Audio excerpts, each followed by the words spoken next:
Hey guys, today I'm going to do a bit talk on all the bits I use and why, as well as bits I wouldn't use and why. And I'm also just going to talk about my tack and the nosebands I like to use and certain pieces of equipment that I may or may not use and why. Before I do that, I just wanted to say I'm sorry to anyone who has lost work and isn't able to do things that they would usually like to do because of this whole virus thing. That really sucks. I'm not going to go into it further than that because I know you're seeing news about it everywhere, but I hope everyone is doing okay and staying healthy and being able to put food on the table and whatnot.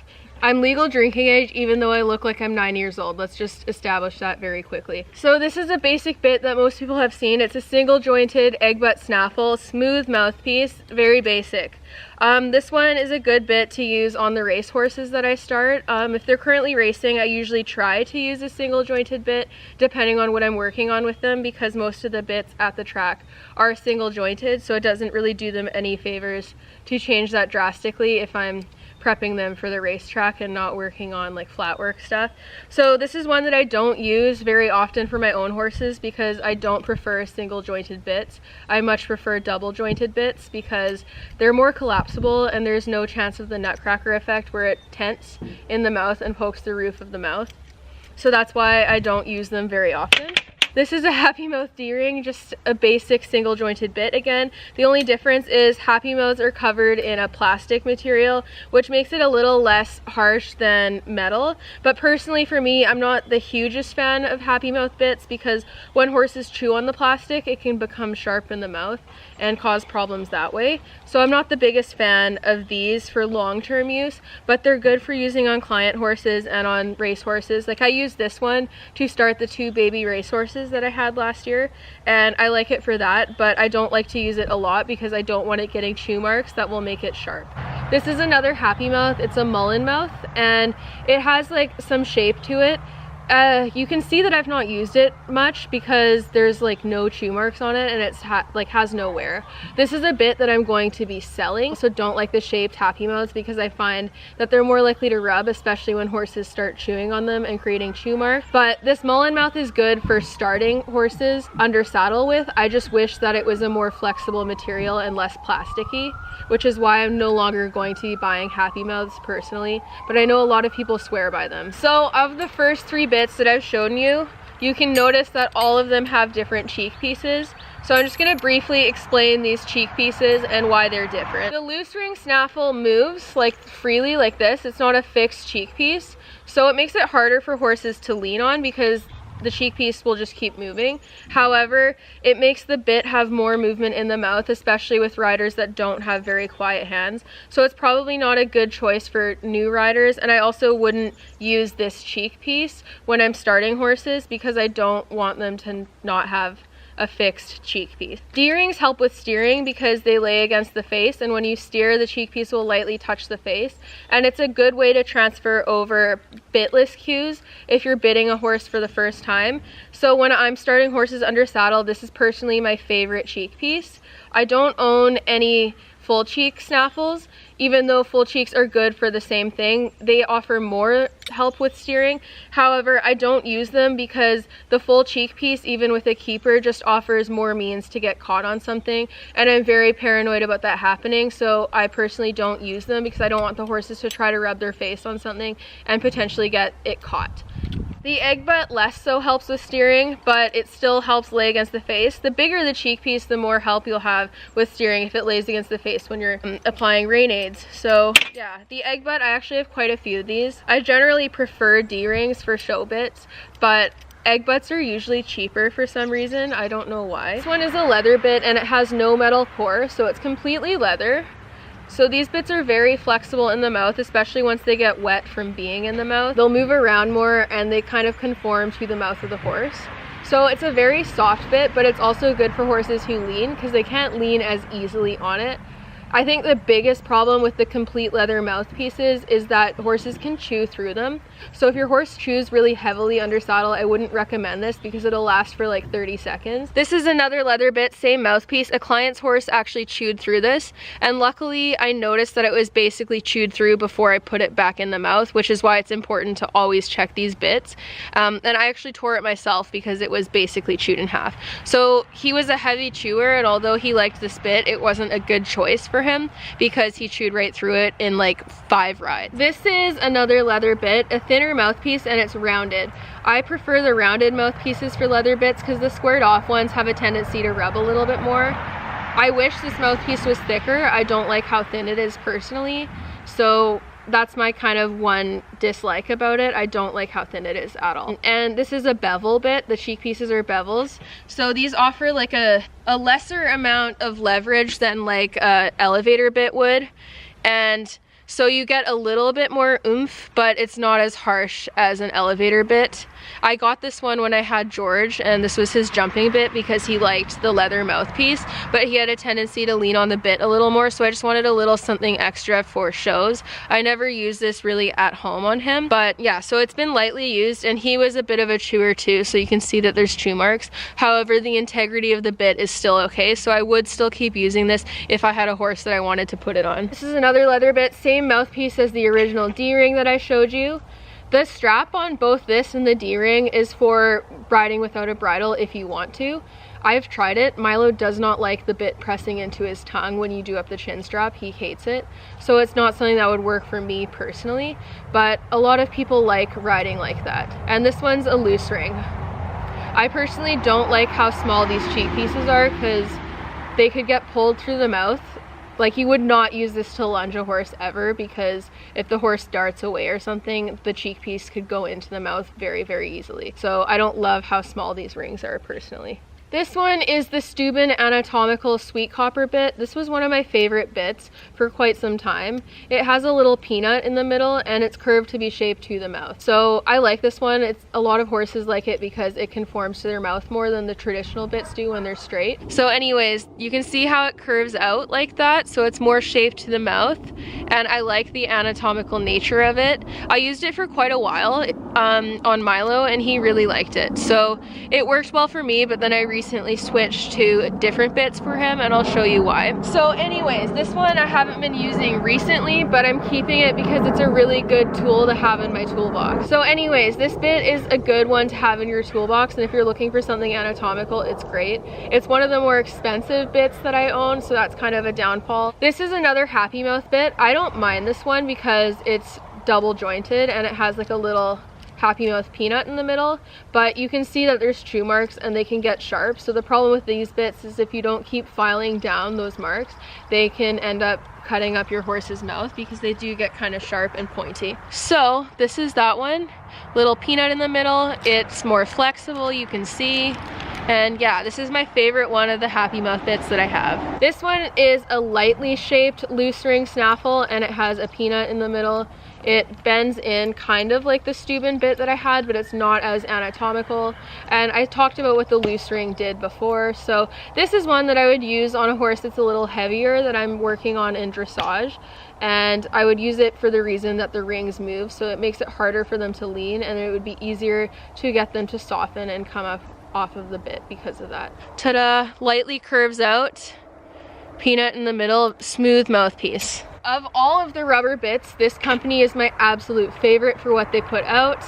This is a very flexible bit. You can bend it each and every way. It's got similar flexibility to the leather bits, but it does have a metal core, and as you can see, there's some chew marks in it, so this is one that I'd probably need to replace soon, but the integrity of the bit is still good, so they haven't chewed quite through it yet. And the nice thing about these ones is even if they get chew marks, the rubber is soft, so it doesn't poke them in the same way the Happy Mouths do. This is a trust bit, and this is their InnoSense Mullen Mouth. This is one that I would use to start horses in, and I really like this one, so it would be high on the list of candidates to start horses under saddle in, especially as their first bit, transferring from a rope halter or bitless bridle to a bit. I would love this one. I haven't used it recently, but it's one of my favorite bits, so I'm not selling it. So these are the bits that I'm currently using fairly frequently. This is one of my favorite bits that I own. And again, this is one that I would consider using on horses coming off of the racetrack or when I'm starting them under saddle as well. This is one that I would consider using. I also use it on my show horses that are more broke, and basically just use it on everyone. It's probably the most versatile bit that I own, and I really, really like it. It has a peanut in the middle as well, and it's an egg butt cheek piece. And it has rubber, but unlike a lot of the traditional rubber bits that have the black rubber, it's quite a bit thinner. I don't love how extremely thick some rubber bits are, so I really enjoy this one, and it's one of my favorite bits. And as you can see, there's chew marks, but it doesn't get pokey like the Happy Mouths do. So this is my favorite bit, and the crappy thing is it's hard to find ones that ship to Canada, and they're harder to find than some bits are, but they're really well priced for what they are, and I love these bits. And then we'll briefly discuss the noseband on this bridle. It is just a regular Cavesson noseband. There's no crank, there's no flash on it. And I'll talk about why I don't like using flashes on my horses 99% of the time. I'll talk about that after I show you the rest of my bridles. This one is my bomber bit, and the mouthpiece is a Bochet, and it has a peanut in the middle. So like the Steuben bit, bomber has sweet copper, but it's blue. Eventually it changes color because it oxidizes in the mouth.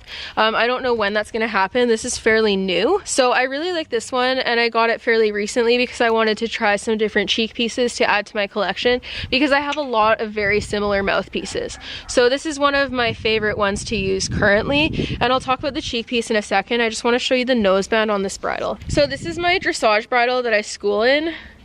And the noseband is a crank noseband. And the only reason I have these nosebands on my dressage bridles is because it's very hard to find dressage bridles without them. I don't use them as crank nosebands. I don't tighten them really at all. I do more than the 2-finger rule when I'm picking nosebands for my horses. So like honestly, having these is just an inconvenience because it takes longer to do up than a regular Cavesson noseband. And I'm not using it to crank their nose so that they can't open their mouth properly. I don't like these at all, and I wish it was easier to find a dressage bridle without it, because for me personally there's just no benefit to having it over a regular Cavesson noseband. I just realized that I never explained how the Bochet cheek piece works. So a lot of people think that this provides leverage, but the bit doesn't turn at all in the horse's mouth, so there's no leverage. These bit hangers just tend to make the bit more stable in the mouth. So for horses that are quite sensitive, I actually like these. They are dressage legal, but for me personally, I want to get the same mouthpiece in a D-ring to use for dressage when I'm showing. But I do like this one for schooling, and I don't personally find a big difference between this and a D-ring on Milo or other horses that I ride. But I've had other horses that do love this bit and go considerably better in it, so it depends on the horse. No shade to anyone who uses them. It's fine to use so long as you use the 2-finger rule and don't do it up too tight. But personally, these just aren't for me. This is my other dressage bridle, and it's a loose ring Myler mullen mouth.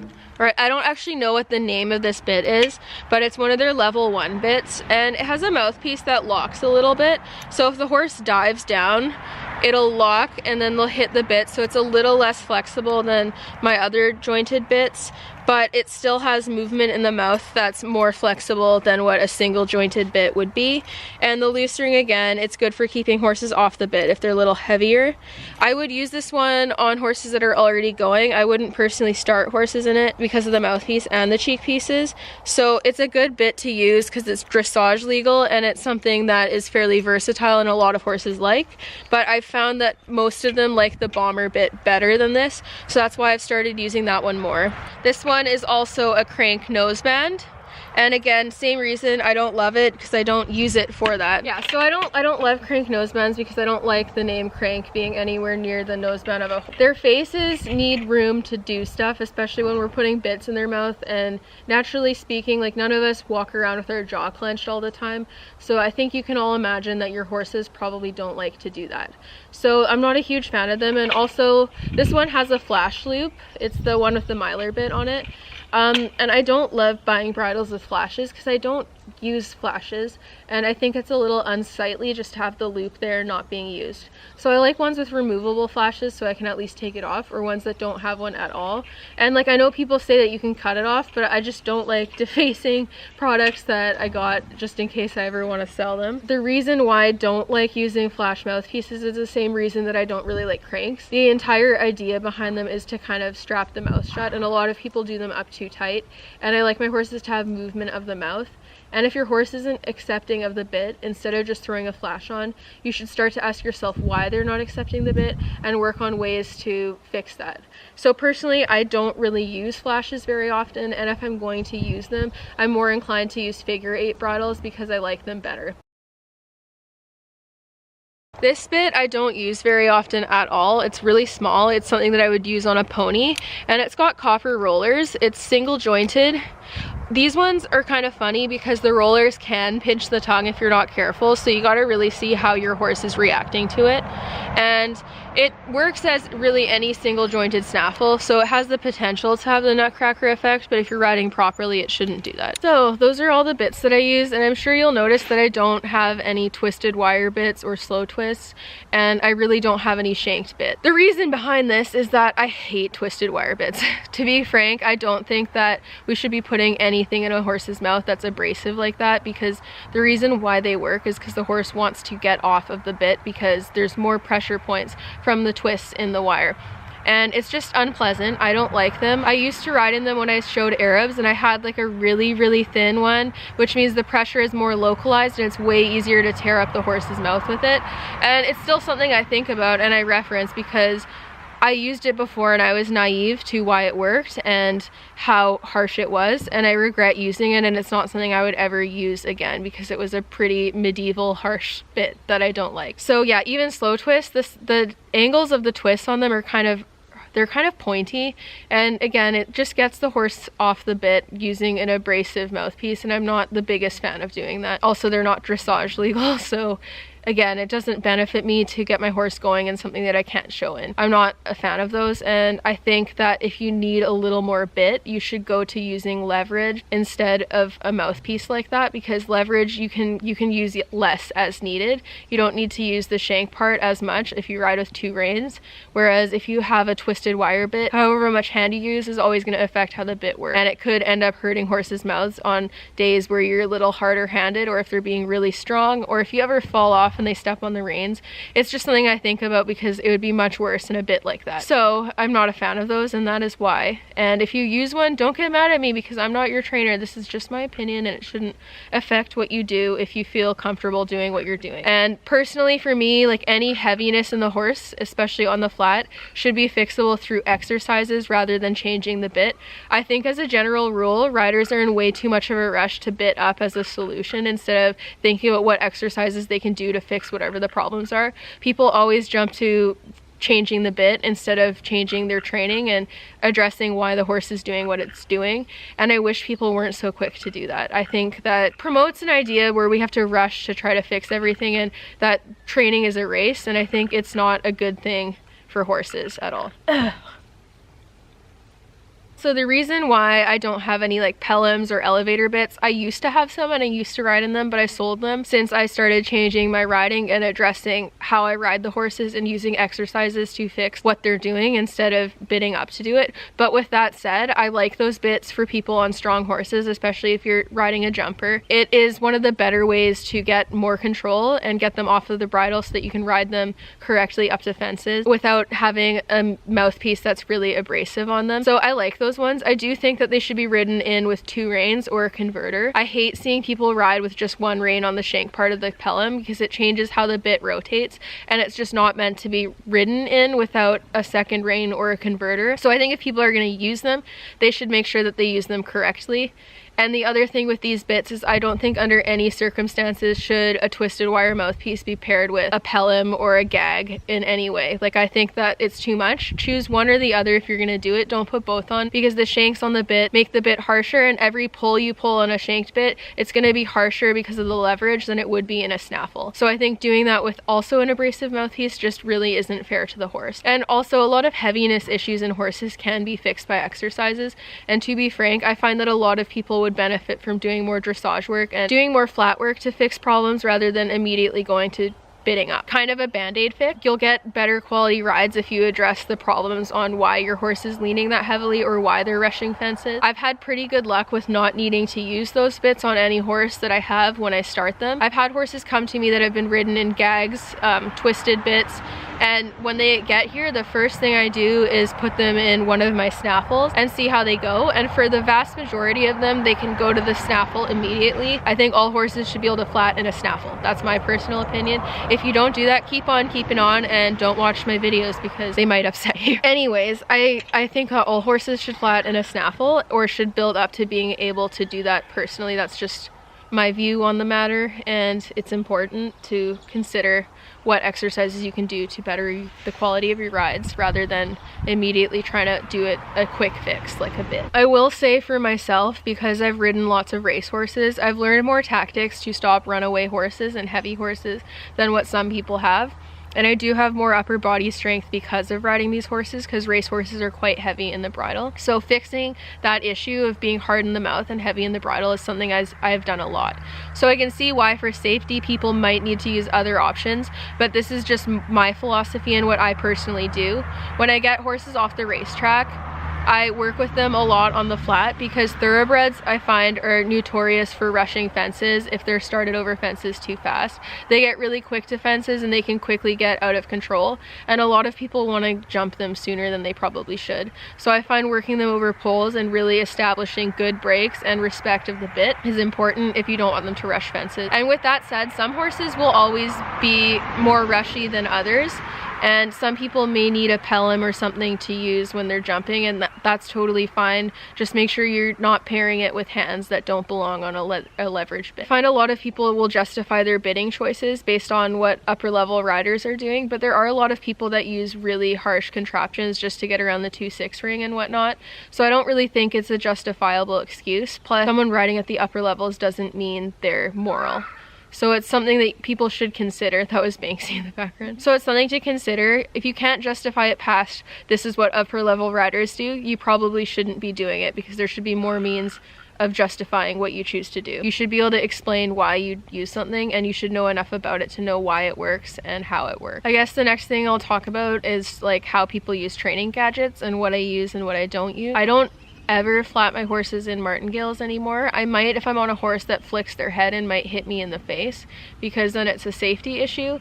But other than that, I don't really find that they do much in the way of helping the horse find contact and get going on the bit and using their back. So I don't use them personally for that. I would use them on a horse that flips their head when they're jumping or is really high-headed over fences, but I wouldn't personally flatten them unless there is a safety issue requiring me to use a running martingale. And I never use standing martingales because it freaks me out how fixed they are. So if the horse ever loses balance, or if they decide to rear up for whatever reason or do something like that, it's very restrictive of their head, more so than a running martingale is, and it's something that I always think about in concern for that. So personally, I don't use them. The next thing would be like side reins and draw reins. I do lunge my horses in side reins sometimes. It really depends on the horse. If I have a horse that fights the bit a lot and is really silly about contact, I won't lunge them in side reins. The reason behind that is that I'm very paranoid about horses getting upset about contact and flicking their head, and then when they hit contact, you have no means of releasing it immediately.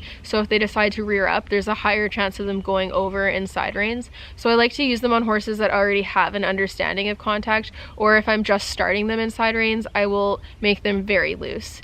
And the important thing with using side reins in your lunging is making sure that they're a length that allows the horse reprieve from the contact when they are putting their neck and head in the right spot.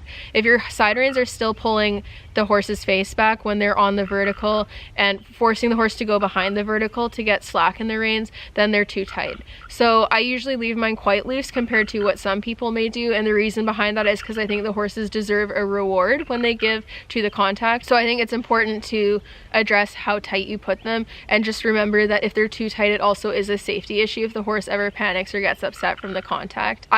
A long time ago, I did know a horse that reared up in that kind of lunging setup and went over, and unfortunately it resulted in the horse dying because they hit their head. So it's something that I'm very, very careful with. That would happen like decades ago, and it was just that one time that I personally heard of it, but it's something that I keep in the back of my mind when I'm setting up my equipment and when I'm deciding which horses to use it on. As for draw reins and like chambons and other types of like things that bring the horse's head down, I don't personally really use them. I don't think that pulling the horse's head into a position is all that productive when you're trying to teach them to come from back to front and use their hind end and back correctly. Focusing on the headset, which a lot of people unfortunately do, especially with social media, people really focus on where the head is at when it actually is the least important thing. You want them using their back and their hind end, because if they're hollow through the back, they're not carrying you as safely and as well as they could be, and it's more damaging to their back. So it's really important to get them lifting that back and using their back properly, and I find that focusing on the head kind of shuts down their hind end and discourages them from going forward into the bridle. I wouldn't use any neck stretchers or tie downs like that. Again, like, I get really nervous about using anything that can't be released easily. With draw reins, I don't really ever use them. I would maybe use them with horses that are having problems flexing one way, but you'd use them really lightly, because the problem with draw reins is if you're pulling the horse's neck into a position through leverage, it might be forcing them into an outline that they're not ready to sustain, and it could really end up hurting their muscles if they are carrying themselves in a position that they're not yet ready to hold for extended periods of time.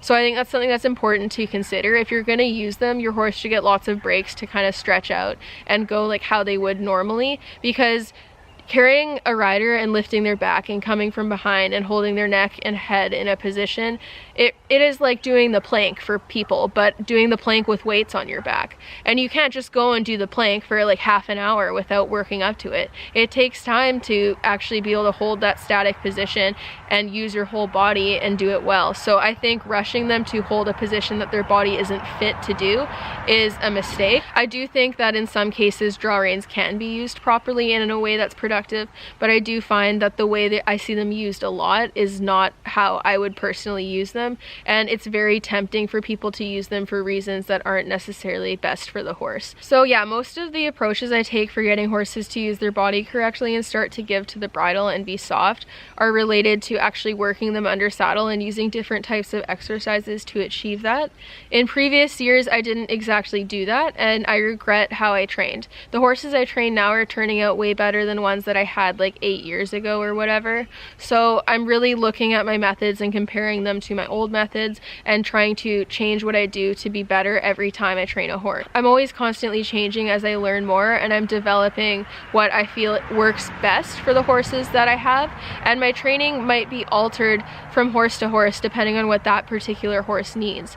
So I'm ever growing and learning, and my toolbox is ever changing, but at this stage, this is kind of what my views are on what I think for me works best for the horses. So anyways, that's kind of a brief, not brief, like the video is long, but for each thing I discussed, it's a brief explanation of my philosophy and why I do what I do with my horses and just the equipment that I like to use and why.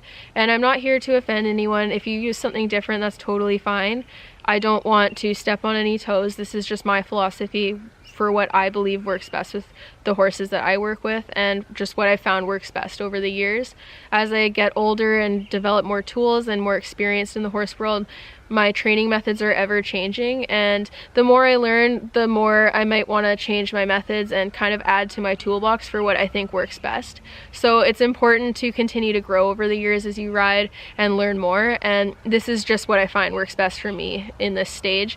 And as I get older and learn more, maybe my methods will change a little bit, who knows, but this is kind of my philosophy now. And like I said at the beginning of the video, I did used to ride completely differently, and I used to use some very harsh bits, and it's something that I regret doing because I know that how I was riding wasn't fair to my horses at the time. So now I'm trying to make up for that and do better by my horses now that I know better and that I have better tools to use to try to fix the problems that were arising way back then and still come up in different horses, like being heavy in the mouth and whatnot.